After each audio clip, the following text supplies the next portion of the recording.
summer job at the new and improved Freddy Fazbear's Pizza.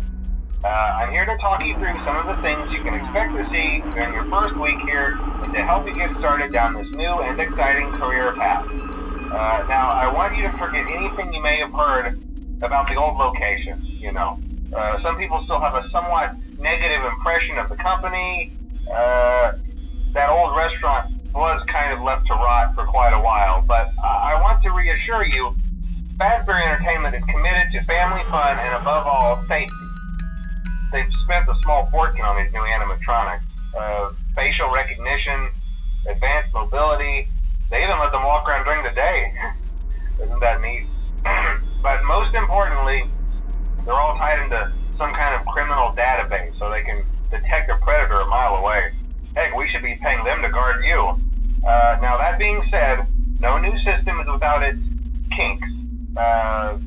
You're only the second guard to work at that location. The first guy finished his week but complained about conditions. We switched him over to the day shift. So, hey, lucky you, right? Mainly he expressed concern that certain characters seemed to move around at night and even attempted to get into his office. Now, from what we know, that should be impossible. That restaurant should be the safest place on Earth. So while our engineers don't really have an explanation for this, the working theory is that the robots were never given a proper night mode. So when it gets quiet, they think they're in the wrong room. So then they go try to find where the people are, and in this case, that's your office. So our temporary solution is this. There's a music box over by the prize counter, and it's rigged to be wound up remotely. So just every once in a while, switch over to the prize counter video feed and wind it up for a few seconds. It doesn't seem to affect all of the animatronics, but it does affect one of them. And as for the rest of them, we have an even easier solution. You see, there may be a minor glitch in the system, something about robots seeing you as an endoskeleton without a costume on and wanting to stuff you into a suit. So hey, we've given you an empty Freddy Fazbear head. Problem solved. You can put it on any time and leave it on for as long as you want. Eventually, anything that wandered in will wander back out. Something else worth mentioning is kind of the quirky modern design of the building. You may have noticed there are no doors for you to close. But hey, you have lights, and even though your flashlight can run out of power, the building cannot. So don't worry about the place going dark. Well, I think that's it. You should be golden. Check the lights, put on the Freddy head if you need to. Keep the music box wound up. Piece of cake. Have a good night, and I'll talk to you tomorrow.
sure you've noticed the older models sitting in the back room. Those are from the previous location, and we just use them for parts now. The idea at first was to repair them. They even started retrofitting them with some of the newer technology, but they were just so ugly, you know, and the smell. So the company decided to just go in a whole new direction and make them super kid-friendly. Those older ones shouldn't be able to walk around, but if they do, the whole Freddy head trick should work on them too, so whatever. I loved those old characters. Did you ever see Foxy the Pirate? Oh wait, Foxy. Oh yeah, Foxy. Hey listen, that one was always a bit twitchy. I'm not sure if the Freddy head trick will work on Foxy. If for some reason he activates during the night, and you see him standing at the far end of the hall, just flash your light at him from time to time. Those older models would always get disoriented with bright light. It would cause a system restart or something. Come to think of it, you might want to try that on any room where something undesirable might be. It might hold him in place for a few seconds. That glitch might have carried over to the newer models too. One more thing, don't forget the music box. I'll be honest, I never liked that puppet thing. It's always thinking, and it can go anywhere. I don't think the Freddy mask will fool it, so just don't forget the music box. Anyway, I'm sure it won't be a problem. Have a good night, and I'll talk to you tomorrow.